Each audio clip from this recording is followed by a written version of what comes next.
Hello friends, आज हम बनाने जा रहे हैं कंडेंस्ड मिल्क। क्योंकि अभी लॉकडाउन चल रहा है और हमें मिठाइयों की दुकानें भी अभी बंद ही हैं, तो क्यों ना हम कंडेंस्ड मिल्क बना लें घर पर, जो कि बहुत सारे मिठाइयों में यूज़ होता है, केक्स में और हलवा वगैरह अगर जो कोई भी किसी टाइप का बनाना है तो उसमें भी यूज़ हो जाता है। और खीर वगैरह बनाते हैं, कोई भी किसी भी टाइप्स की खीर बनाते हैं, सामक के चावल की खीर, साबूदाने की खीर या चावल की खीर, तो इस तरह से उसमें भी ये यूज़ कर सकते हैं। तो ये बहुत ही अच्छा यूज़ होगा, तो इस तरह से हम इसका यूज़ कर सकते हैं। तो चलिए, उसके लिए हमें क्या चाहिए, मैं आपसे इंग्रेडिएंट शेयर कर रही हूँ। बहुत थोड़े से इंग्रेडिएंट जो हम रोज़ लेते ही हैं, जो चीज़ें हमारे पास अवेलेबल होती हैं, हम उसी से बना सकते हैं इसको। ये मैंने 500 ml दूध लिया हुआ है और 150 ग्राम चीनी ली हुई है और 1 पिंच मीठा सोडा। तो ये इंग्रेडिएंट चाहिए हमें मिल्क मेड बनाने के लिए, कंडेंस्ड मिल्क बनाने के लिए।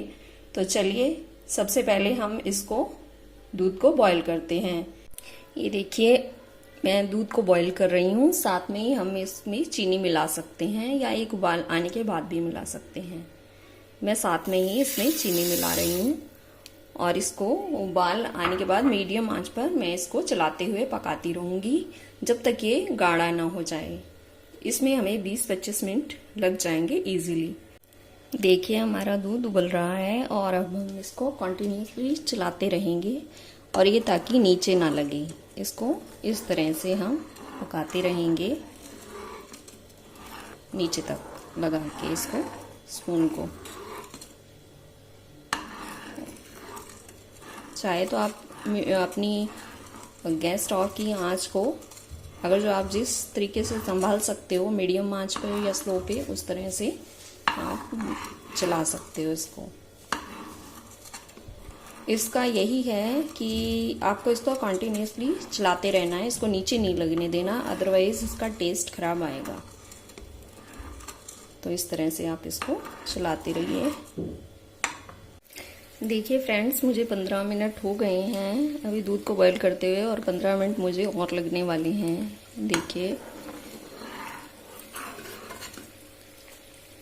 और मैंने दूसरी तरफ 5-6 दिन की मलाई इकट्ठी हो गई थी, उसका मैं घी भी बना रही हूँ। देखिए, और मैंने उस टाइम को किस तरह से यूज़ किया है। देखिए, ये 5-6 दिन की मेरी मलाई इकट्ठी हो गई थी। मैंने इसका इधर मैं घी निकाल रही हूँ और उधर दूध मिल्क मेड के लिए बॉईल कर रही हूँ अच्छे से। तो इस तरह से आप दूसरी चीज़ को भी बना सकते हो, साथ में कर सकते हो यूटिलाइज।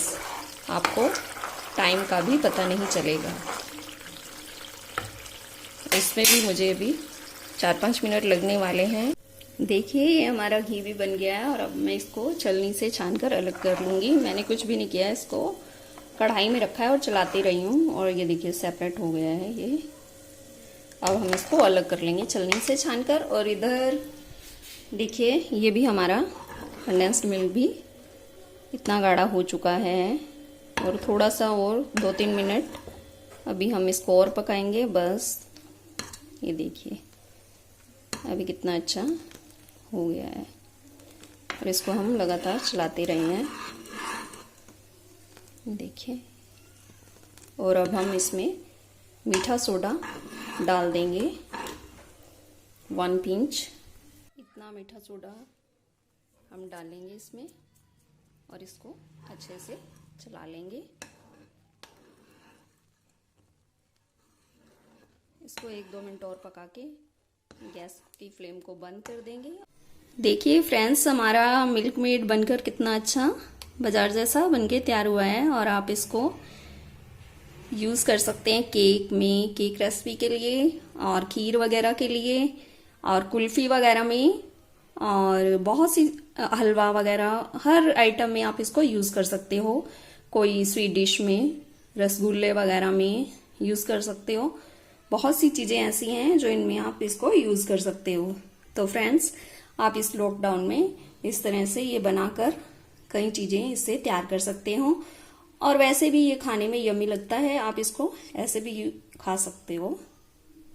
तो तो चलिए मिलते हैं एक नई रेसिपी के साथ। और मेरा इधर घी भी अभी मैं छान कर तैयार कर लेती हूँ, वो भी आपसे शेयर कर रही हूँ। फ्रेंड्स देखिए, हमने वो मिल्क मेड बनाते हुए साथ साथ घी को भी निकाल लिया है और एक काम से दो काम हो गए हैं हमारे। तो देखिए अब इसमें हमारा ये घी निकल चुका है काफ़ी सारा 5-6 दिन की मलाई से, और साथ में हमें इसका ये भी एक्स्ट्रा मिला है जो हम किसी भी मिठाई में यूज़ कर सकते हैं, क्योंकि ये भी अच्छा है। हमारी मलाई भी अच्छी थी और ज़्यादा पुरानी नहीं थी। तो इस तरह से इसको भी हम कोई भी डिश में यूज़ कर सकते हैं। चाहे तो हम मिल्क केक बनाते हुए यूज़ कर सकते हैं, या गुलाब जामुन वगैरह में भी यूज़ कर सकते हैं इसको, और कई चीज़ों में इसको यूज़ किया जा सकता है, लड्डू बनाते हुए। इस तरह से हम इसका भी यूज़ कर सकते हैं। तो हमारे एक काम से बहुत सारे काम हो गए। तो देखिए, और हमारा मिल्क मेड भी बनकर तैयार हो गया। Thank you. मिलते हैं एक नई रेसिपी के साथ।